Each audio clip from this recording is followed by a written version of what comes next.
Man, this looks awesome. I'm super excited. Hey, what's going on, everybody? Hope you guys are doing well. Hey, happy holidays, Merry Christmas. The reason I say in the last couple vlogs is I don't know when you guys are watching these, but haven't been putting out as many videos this time of year. Things are a little bit slower, obviously. But one thing that I am really excited about, finally some progress here on the home front at the barn. We've got Silverhammer Carpentry, really good dudes. Reagan, the foreman here, Chris, really good guys. They're finally making time on the schedule for us for the loft. It's been soaking wet rain, conditions here the last 2 or 3 days. And when those guys aren't framing houses, they'll do inside work, barns, basements, whatever the schedule and the workload has, right? So it's been soaking wet, rainy. They were able to get here yesterday. They're also here today. I was able to set up the GoPro, do a little bit of time-lapse capture. I'm really excited about that. I like watching time-lapse. I've watched hundreds of other barn videos, even house videos, with the whole process. So I'll show you guys the interior here of the barn in just a second. One other quick update on the house. For any of you guys that are thinking about living in your camper or with your in-laws, one thing we underestimated was storage. Right, where do you put your last place until you're ready for your next place? We've got a pod. Shout out to the pods, folks. So we've been without 85–90% of our life for about 8–10 weeks. That was a great sell on the wife. She's like, I need my stuff. I'm like, I feel ya. So anyway, homie over here is unloading the pod, and then the idea is to take probably about half of that and put it in the barn up on pallet racking or shelves, and then the rest of it we'll probably just leave on the floor, kind of organized, if you will, just to have that all go into the house once the house is obviously done here in a couple of months. That being said, I've got 4 storage lockers that the guys are going to be able to start emptying here in about a week or 2 for the lawn care business. All that'll go in here on the pallet racking and the shelves as well. It's such a cluster, man. I thought my life was a cluster before, having stuff all over the place. It's definitely even more so now. And I keep telling the wife, it's only for a couple more months. Some of you guys might have spun that dream, all right? Let me take you guys inside, show you where we're at. Again, this is about a day and a half worth of work. There we go.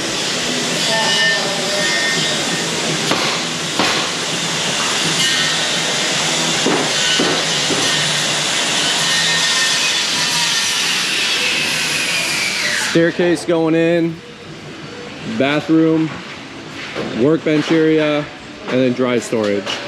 And they've already sheeted this whole thing too, which is awesome. I'll take you guys back on that time lapse from the beginning in just a second here, and you can see this whole thing come together. Check that out.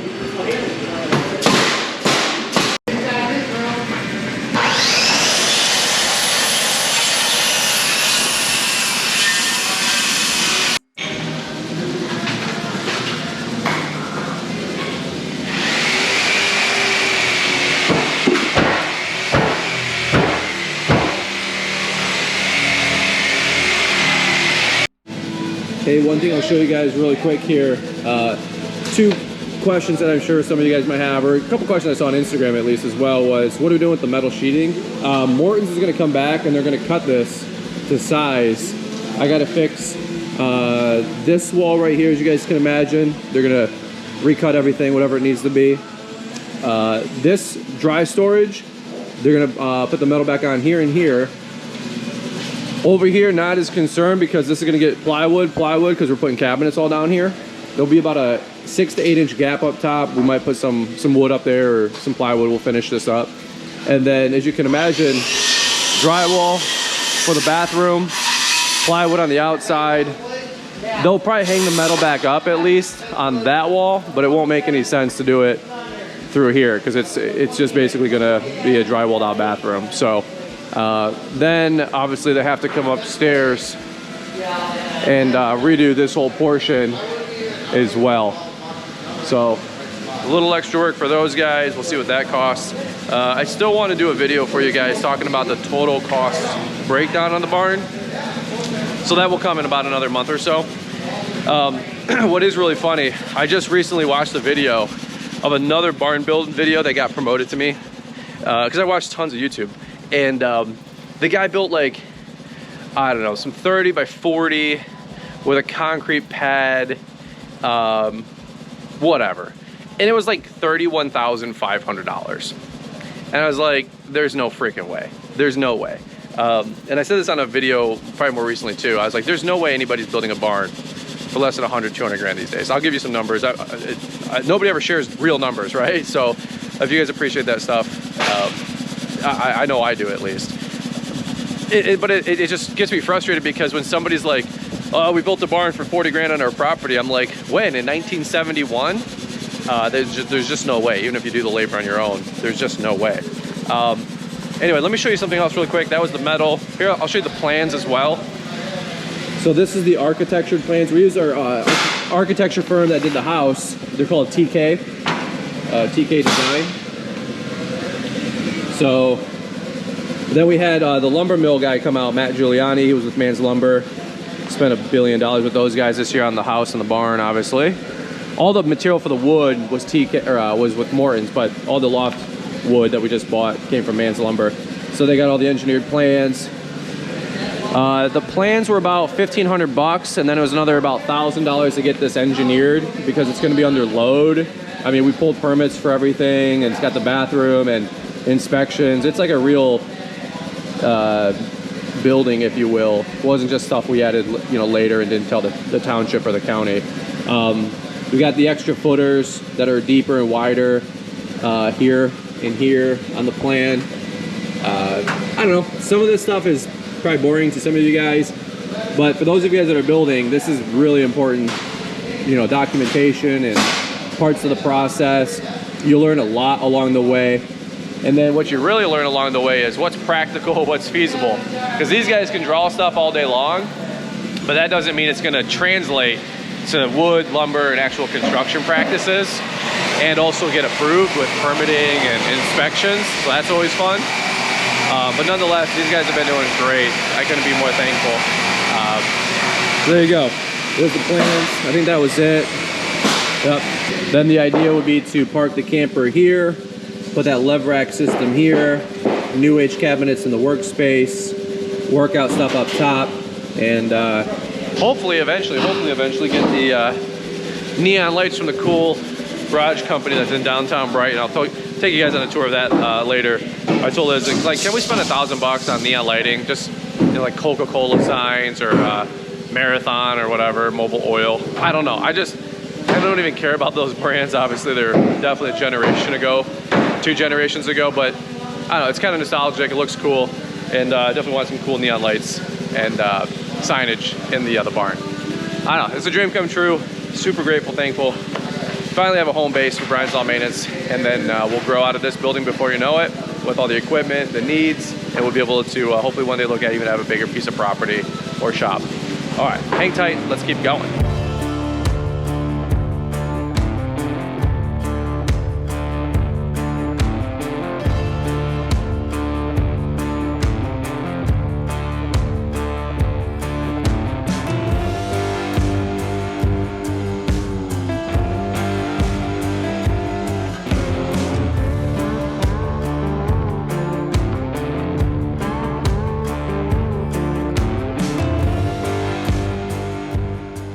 A couple hours later, they're still going. I actually got to get running. I got to go pick up our 4-wheeler. I just got an email that it's all ready to get picked up. So there's a storage room. Looking good.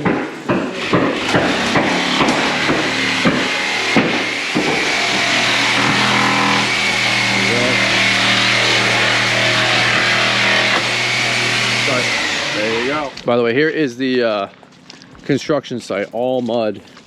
It's so brutal. All mud, mud, mud. Ugh. You know, nothing's frozen really this year because all we've been getting is rain. And it's been 40, 45 degrees. So it's just been funny like that. I actually have to go to Home Depot as well. Somebody smoked about 6 or 8 mailboxes in our area. Police came over and saw that ours was damaged. Asked if we had any idea. I'm like, no. We saw it all over the road. Somebody took our mailbox, clearly clocked it. It was shattered into 5 different pieces. So For any of you guys that remember the poll that Liz did on her Instagram, she wanted to get like a nice fancy little bespoke, you know, mailbox, and I was like, no honey, first baseball bat, you're gonna be crying when 400 bucks goes down the road. This one's like $69, like you can't beat that. But somebody did smoke it, and now I gotta go get a new mailbox topper, which is only thankfully like 20 bucks. So that being said, have to go into town, hit up Home Depot, hit up my storage locker, get the utility trailer, and then go pick up the new four-wheeler, well not the new four-wheeler, the four-wheeler with the new plow from Boss, which I'm really pumped about that. I think it was about 2,500 bucks. I'll have to go check that out. Definitely not money I want to be burning right now when we got all this going on behind here.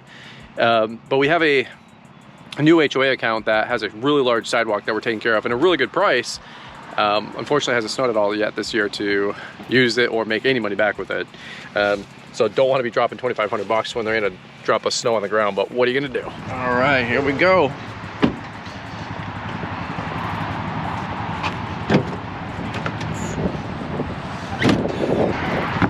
Toe straps.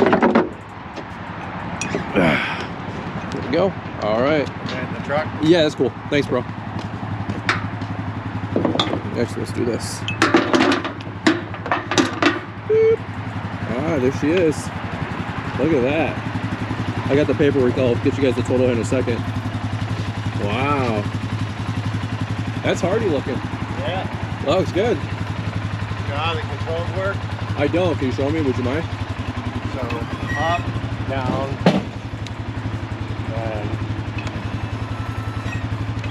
Oh, that's pretty straightforward. Right. Now, are you going to be using this or one of your guys? A little bit of everybody. So, low and slow, remember barbecue. Yep. If you're going under 10 mile an hour, keep it in low. Okay. Over 10, 15, 20, high. Okay. Because what that does is it stops the primary and secondary from back shifting and up shifting too much. Okay. It'll prematurely wear out your belt. All right. So low on the low while you're plowing. Low. And then you got your low indicator here. All right. So watch, it'll go through the gears. Reverse. Low. And high. And High is for transport and driving. Low is for plowing. Yes. All right. That's straightforward. So even when you're not plowing, if you're just putzing around pulling stuff, yep. Remember barbecue, low and slow. Low and slow. All right. Not too bad. Do we got lights? No lights or anything? Oh, I got my lights, obviously, yeah. Okay. But yours is going to be blocked by that, so yeah. I don't know if you can trim that down or take this off and move it up here. Yeah, I might move it up or something. We'll see. When it's all the way down. No, it still blocks it. That's okay. I got my other one. So you can do that, and that'll be perfect. Yeah, that's fine. When I want to unhook, I'll worry about this in, you know, March, April. But what do I got? Just the 2 pins probably, and then. Yeah.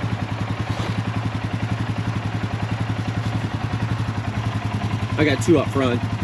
Now I'm looking at these. So if this is too low for you and you find out you're bottoming out down there, okay, you can go to the Players dealer and get the big boy springs or the HD springs. Yeah. And that'll lift you up to about there. All right, all right. I might upgrade those then. We'll see. That hinge point's going to be your lowest. Now, if you want... Well, if somebody's riding on it for ballast, though. Yeah, or put a couple of bags of sand back here. There you go. Yeah, that's not bad. But we're also on a hill, too. A little decline. But regardless, yeah, all the weight's going forward and the plow's all the way up. Makes sense. Because watch, when you drop it, it'll pop it up a little. It goes up about 1.5 inches. I'm not too worried about that. There you go. We'll see how it works. You can always get bigger ones if you need them. Okay. And then what? I got 2 blocking pins, just like a V-plow? Yeah, just like that, yep. All right. Pretty straightforward. Power supply, everything's right there, and you're good. All right, brother. All Looking right. good. All right. Thank you. You're welcome.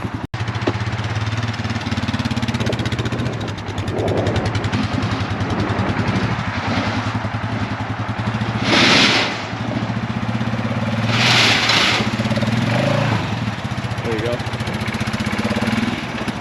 I don't think loading it backwards is going to help out at all because of the... Right. We'll get some ballast on there. Pull it in park because that's actually a park gear. It's not like a neutral park. Yep. So, He doesn't want to move. All right. I'll get some ballast, or maybe I can even get, you know, something on the receiver, you know, just to get some carrying weight. Yeah, I mean, you can put a little cart. cast salt, but just right back here, the rack's big enough. Yeah. Put 2 80-pound bags of salt. Yep. You're good. All right. Or just go get the big boy springs. There you go, boss. All right. You got this at Kensington, didn't you? Yeah. You can tell by the ketone. It works, you know. They're good guys, you know. All right, let's get the show on the road. Well, all in, we're about $3,300, I believe. Let me get the paperwork for you guys. Not too bad of an investment for a season that hasn't seen an ounce of plowable snow. Let me see. Oh, this is the instruction manual. Oh, here we go. For everybody that says that we get free stuff, there you go. Here's your free stuff. $33.97. All right, so $3 grand, not too shabby. Sure. It'd be nice though if it could actually snow. So if any of you guys want to take your snow blades and off the trucks, or if you guys want to park your snow blades or your plow trucks inside the shop, that's how we know we get it to snow, right? Isn't that the conversation? I am gonna evaluate. This is a little low for an 850. They say like it can usually have the front end suspension that would hold a plow like this. But for a 570, it can kind of sag. So we'll look at what these shocks cost. You know, if it's $500, maybe we'll do that. If it's, you know, $2,000, probably not. I'll probably just get some sand on these. There's some buckets of salt or something like that, like Jimmy was saying. So, well, there you go. There's our new plow, straight blade, and the V blade. Just so you guys know, the V blade was like $1,000 more than that. Now the reason we got this, I might have said this in the video, forgive me if I did. The reason we got this is because we picked up, it's really cold. It's like really, really cold. Is that we picked up a new HOA, and they got about a half-mile sidewalk that the city is not taking on. So I gave them a price for it, kind of a high price in my opinion. I mean, but you got to have a sidewalk machine or a four-wheeler do it. There's no other option. So it's not really a high price, just it's ridiculous, honestly. Like what they're paying for their sidewalks, we're plowing a mile of HOA roadway with 2 plow trucks or a plow truck, you know what I mean? So got to recoup that. We ran the numbers. I said sure, but at the same point, you know, you got to make investments in the machines. We don't have a snow raider or a mag just yet. Maybe one day, but in the meantime, we already had the plow, or I'm sorry, the four-wheeler, so why not just add the plow? All right, I got to strap it down and then take it back to the property, and then the guys should hopefully be getting ready to finish up the loft or the barn. I haven't checked on them in a while since this morning, so I'll take you guys back there and let's see where everything's at. All right, what's up, guys? We are back here at the barn. Check this out. Look at it, dude. Holy cow. That looks freaking awesome. A little bit of an echo. There you go. Here is the room we were talking about over here. A little bit of a final, looking good. They did play up these walls here. We might still be needing another sheet, a couple of sheets back here. I think we're gonna run utilities first, electric, you know, water. I don't know what else we might need, probably just electric, to be honest with you. So there you go. That's gonna be 2 tall cabinets, a little pocket corner cabinets the whole way with a workbench, and some other roll-out tool chest type cabinets. And then I had actually a question from somebody on Instagram real time as I'm shooting this video today. This one over here will be a beam, and this one over here will be a beam. These will be steel beams that get switched out instead of the temporary 2x4s that are holding it up. And then here is that bathroom. So first in here will be a vanity and sink. Over here, I think a linen. Over here, we'll have another door that'll eventually, I think, come in, and you'll have a shower and bathroom, I should say. Maybe shower over here, that might be the drain. And then that should be the toilet, if I'm not mistaken. So we did lose a little bit of room up above the toilet, but really not that big of a deal. Not that big of a deal at all. Really excited about that. It looks really good. Let's go upstairs. I'll show you guys the grand reveal, man. I think these are, what do they say, a 10-12 or a 12-10. I think we did 9-10. I forget what it is. A little bit shorter, a little bit more narrow. I think, don't quote me. It could still be like the typical 10-12 riser or whatever you want to call it. And then here you go. Wow. Wow. I'll tell you what, this is awesome. I don't know if it's showing up as well with the lighting. We will get lighting in here, but let me show you guys. This is me going all the way to the corner, and I can go all the way to, except for about a good 3 feet.